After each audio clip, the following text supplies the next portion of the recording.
Yang kedua, kebahagiaan seseorang bisa dikatakan bahagia di dunia dan bahagia di akhirat apabila memiliki kriteria yang kedua. Apa? Al-waladu salih, kata Imam Buzur Jamhar, dia memiliki seorang anak yang salih. Kenapa? Seandainya sosok seorang orang manusia atau sosok orang tua diberikan satu pilihan oleh Allah, mau kuberikan kau seorang anak yang salih dan salihah, atau kuberikan dengan harta yang banyak, maka kita orang Islam pasti memilih lebih baik diberikan anak yang salih dan salihah ketimbang diberikan harta yang banyak. Kenapa? Karena hanya anak salih dan salihah itulah yang mengerti bagaimana caranya berterima kasih kepada kedua orang tua. Apa makna salih itu, saudara? Al-Imam Al-Fayyumi di dalam kitabnya menjelaskan, as-salihu al-qaimu bihuquqillah wa huquqi khalqi. Salih itu adalah orang yang menjalankan hak-hak Allah dan menjalankan hak-hak manusia, terlebih hak-haknya kepada kedua orang tuanya. Ibadahnya bagus kepada Allah, sholatnya bagus, puasanya bagus, zakatnya bagus, dan hubungan kepada manusianya juga bagus, terlebih hubungan kepada ibu dan bapaknya, maka baru dikatakan orang itu disebut dengan sebutan saleh. Kalau tidak kriteria itu, jangan nama saleh, ganti apa nama yang pantas buat anak-anak yang tidak memenuhi kriteria itu. Anak yang soleh inilah yang menjadi kebahagiaan yang besar bagi setiap orang tua. Karena mohon maaf, beribu maaf saya sampaikan, belum tentu orang tua yang memiliki anak kaya raya bisa membahagiakan hati daripada orang tuanya itu. Mohon maaf, belum tentu. Perlu kita ambil hikmah dan pelajaran bagi saya, bagi pemirsa semuanya. Di daerah Jakarta Selatan, di daerah Pasar Minggu, ada satu tempat rumah yang diisi oleh orang-orang tua yang sudah jompo. Siapa mereka yang tinggal di sana?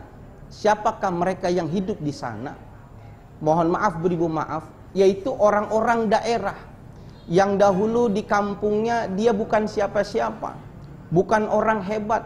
Mereka di sana hanyalah seorang petani, seorang pedagang, tetapi ingin mengadu nasib ke Jakarta. Dia siapkan bekal yang cukup, lalu dia pergi ke Jakarta, mengadu nasib di Jakarta, dan menjadi orang yang berhasil di Jakarta. Ketika dia sudah sukses dengan usahanya, sudah berhasil dengan pekerjaannya, maka berita kesuksesannya ini terdengar oleh ibu bapaknya di kampung.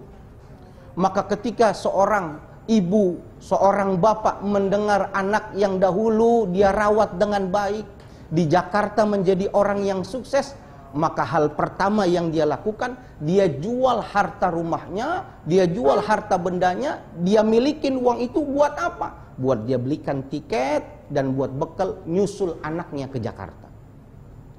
Ketika sudah sampai di Jakarta, datang tanpa memberikan kabar, maka anak laki-lakinya kaget. Kenapa ke Jakarta? Nanti kan bisa dikirim uangnya. Kenapa ke sini? Kenapa? Karena dia malu. Orang tuanya yang datang dari kampung menggunakan pakaian yang tidak pantas, dengan pakaian yang sudah tidak mengikuti zaman saat ini. Terlebih belum tentu bisa diterima oleh istrinya dan ibu mertua dan ayahnya. Sehingga membuat dirinya kaget dan merasa malu. Ibu bapaknya datang mengunjungi dirinya di Jakarta. Maka dengan ringan ibu dan bapaknya mengatakan, wahai anakku, ayah sama ibu pengen tinggal di sini, pengen bareng, pengen kumpul dengan kamu, pengen kumpul dengan istrimu dan anak-anakmu. Akan tetapi anak itu merasa berat, karena bisa jadi istrinya tidak bisa menerima. Bahkan ketika sudah tinggal di situ, tidak satu kali, dua kali istri dan ibunya bertengkar. Istrinya sudah merasa tidak nyaman, sehingga apa yang dilakukan oleh anak ini? Anak ini setiap malam memberikan uang kepada ibunya dan membisikkan di telinga ibunya seraya mengatakan, ibu jangan tinggal di sini ya, ibu saya titipkan di panti. Maka ibu itu mengatakan, enggak nak, enggak mau, ibu enggak mau pisah lagi, ibu mau tinggal di sini. Setiap hari datang dikasih uang kalau mau tidur, ibu ini saya kasih uang, ibu jangan tinggal di sini ya bu, ibu tinggal di panti. Berulang kali dan berulang kali, sehingga hati ibu itu bingung, sehingga pasrah, ya sudah, kalau memang kau tidak menginginkan ibu hadir di sini, maka bawalah ibu, titipkan ke panti asuhan. Maka salah satunya dititipkan di daerah Pasar Minggu itu, saudara.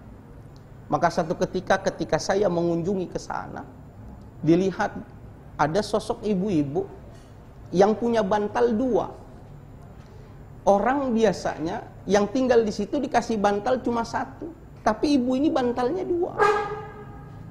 Maka ditanya, wahai ibu, mohon maaf, ibu bantalnya 2, yang lain 1, kok bisa? Maka dengan ringan mengatakan, Pak Ustadz, maaf, ini bukan bantal. Lalu apa ibu? Ini isinya sprek, bantal ini isinya adalah amplop berisi uang yang setiap bulan dikirimi anak saya buat diri saya. Saya pengen kumpulkan uang ini, tidak pernah saya sentuh, bahkan tidak pernah saya gunakan.